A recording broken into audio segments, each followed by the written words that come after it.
ನಮಸ್ಕಾರ. ನಮ್ಮ ಹೆಸರು ಶಾಂತಮಲ್ಲಪ್ಪ ಅಂತೇಳಿ. ನಾನು ನನ್ನ ಮಗಳಿಗೋಸ್ಕರ ಇಲ್ಲಿ ದಿವ್ಯದೃಷ್ಟಿ ಐ ಹಾಸ್ಪಿಟಲ್ ಅಂತೇಳಿ RPC ಲೇಔಟಲ್ಲಿದೆ. ನಾನು ನನ್ನ ಮಗಳಿಗೆ ತುಂಬ ಪ್ರಾಬ್ಲಮಿಂದ ಅವಳು ಒದ್ದಾಡ್ತಾ ಇದ್ಲು. ಅಂದರೆ ಸ್ವಲ್ಪ ಅವ್ರಿಗೆ ಓದೋದು ಮಾಡೋದು ಎಲ್ಲ ತುಂಬ ಕಷ್ಟ ಆಯಿತಾಯಿತ್ತು. ಆವಾಗ ನಾವು ಲಾಸಿಕ್ ಸರ್ಜರಿ ಮಾಡಿಸ್ಬೇಕಂತೇಳಿ ತುಂಬ ಕಡೆ ತೋರಿಸ್ತು, ಸುಮಾರು ಹಾಸ್ಪಿಟ್ಲ್ಗಳಿಗೆ ತೋರಿಸ್ತಾ ಎಲ್ಲ ಇದು ಮಾಡ್ದು.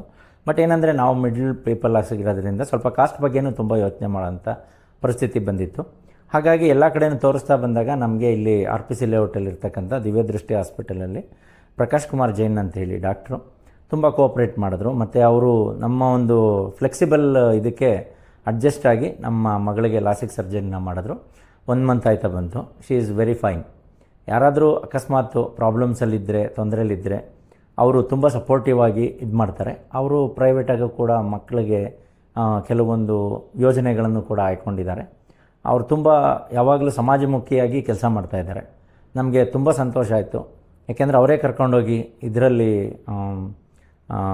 ಯಾವುದು ಜ್ಯೋತಿ ಲ್ಯಾಬ್ ಅಂತ ಹೇಳಿ ಇದರಲ್ಲಿ ಬರುತ್ತೆ, ಇಲ್ಲಿ ಲಾಲ್ಬಾಗ್ ಹತ್ರ, ಅಲ್ಲಿ ಕರ್ಕೊಂಡೋಗಿ ನನ್ನ ಮಗಳನ್ನು ಅವರೇ ಇದು ಮಾಡಿ ಬಂದು ಅವರೇ ಮಗು ಥರ ಟ್ರೀಟ್ ಮಾಡ್ತಾರೆ ಅವರು ಮಕ್ಕಳುಗಳನ್ನ. ನಮ್ಮ ಒಂದು ಕೇರ್ನೆಸ್ಗಿಂತ ಅವ್ರ ಕೇರ್ನೆಸ್ಸೇ ಜಾಸ್ತಿ ಇರುತ್ತೆ ಅನಿಸುತ್ತೆ ನನಗೆ.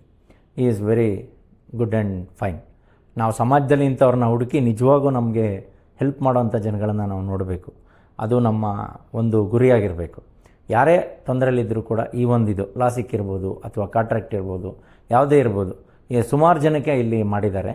ಎಲ್ಲರೂ ಕೂಡ ನಮಗೆ ಒಂದು ಫ್ರೆಂಡ್ಸ್ ಆಗಿದ್ದಾರೆ. ಯಾರೇ ಇದ್ದರೂ ಕೂಡ ಬಂದಿಲ್ಲಿ ಉಪಯೋಗಿಸ್ಕೊಳ್ಳಿ. ತುಂಬ ಒಳ್ಳೆಯ ಹಾಸ್ಪಿಟಲ್.